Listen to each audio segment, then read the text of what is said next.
Atlanta United, the team that plays in the Mercedes-Benz Superdome or Mercedes-Benz Stadium.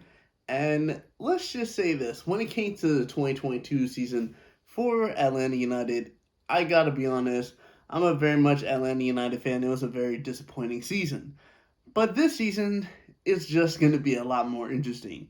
We did just sign the new Greek striker that was apparently going to be going to Celtic, but then he signed for Atlanta, and then we signed Luis Abraham, a central defender from Argentina, who's going to help out until Miles Robinson is ready to come back from his Achilles tear. But we also did lose our best ever goal scorer that we've ever had in Joseph Martinez to Inter Miami. Now, looking at the power rankings, and from what I saw, the power rankings are a very interesting thing because as of currently right now, the power rankings for the MLS in the East, Philadelphia is 1, Cincinnati is 4, Orlando is 6, New York Red Bulls is 7, Toronto is 10, Nashville, who was on the West, is going to be coming back to the East because St. Louis got an MLS team. New York Revolution is 13th. Atlanta United is 15th. Atlanta United is 15th. Columbus Crew is 16th. Charlotte is 18th. New England's 19th. CF Montreal's 20th. 25th, shockingly to me, is Inter Miami. I think Inter Miami are going to be a lot better than 25th overall in the power rankings by the end of the season. 26th is DC United, and 27th is the Chicago Fire, which means as of right now, if the standings were to be ended based off the power rankings, Philly, Cincinnati, Orlando, Red Bull, Toronto, New York City, Atlanta, Columbus, and Charlotte would all make the playoffs, and the teams that would miss out would be the Revolution, Montreal, Inter Miami, DC United, who is coached by Wayne Rooney, funny enough, or interesting enough, and Chicago United. Now, looking at this, I don't really think those predictions are going to happen. In fact, I decided to make my own predictions for the season. Now, based off of this, the MLS season does not start until this weekend. So, when it comes to my predictions, I'm just going based off of what I think and how good the teams look. Kind of influenced by the fact of the power rankings, but still, I have Philly winning the MLS East, Orlando finishing in second, Nashville finishing in third, the Red Bulls finishing in fourth, New York City FC finishing in sixth, Cincinnati finishing in fifth, New York City FC finishing in sixth, Inter Miami finishing in seventh, making the playoffs because I think Inter Miami are going to be a lot better than what they were ranked in the power rankings. Toronto in eighth, Columbus Crew in ninth, and yes, unfortunately, as an Atlanta United fan, I'm going to say Atlanta United finished 10th and just missed out on the playoffs. Now, here's the thing. We have a new president, and this season for the president is going to be a very up and down season for Atlanta United.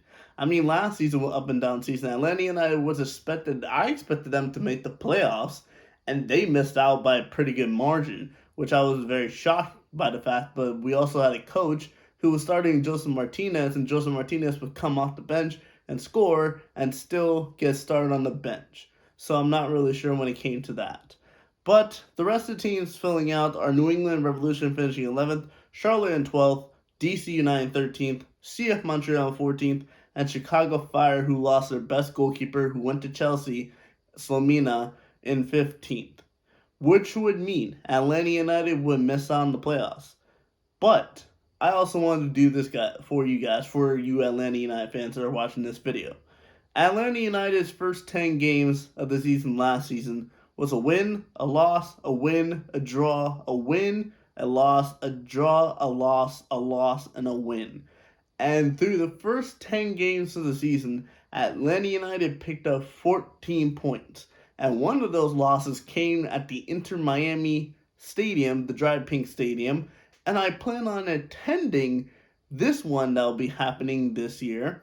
But that will be the 11th game of the season for Atlanta United. So the first game of the season will be against the San Jose Earthquakes. And I expect Atlanta United to pick up the win. Toronto's next game, draw. Charlotte, draw. Portland, we're going to lose. Columbus Crew, we're going to draw. Red Bulls, we're going to lose. New York City FC, I think we're going to lose. Toronto, we're going to win. I think that game is going to be in Atlanta, so I think we're going to win there. Chicago, we're definitely going to win. And then the 10th game of the season is going to be against Nashville. And in that game, I think the Atlanta United are going to draw that game. So how many points would you say that is through the first part of the first 10 games of the season, heading into the Inter Miami game? Well, interesting enough, it's only 13 points. So if Atlanta United were to begin this way with the squad that they have, which I think is, I'm not really sure if they improved or not. I'm not really sure because we also lost one of our best playmakers in Marcelino Moreno. So that's going to be a big loss for when it comes to the season. But we also have Thiago Almada, who I very much like. But 13 points, considering Atlanta United was starting off the season very well last season, and it wasn't until the middle of the season that where they really got kind of like went on a downhill slope. I mean, 13 points from the first 10 games compared to 14 points from the first 10 games last season, I would definitely take that. But I want to know your guys' comments down below, in the comment section down below.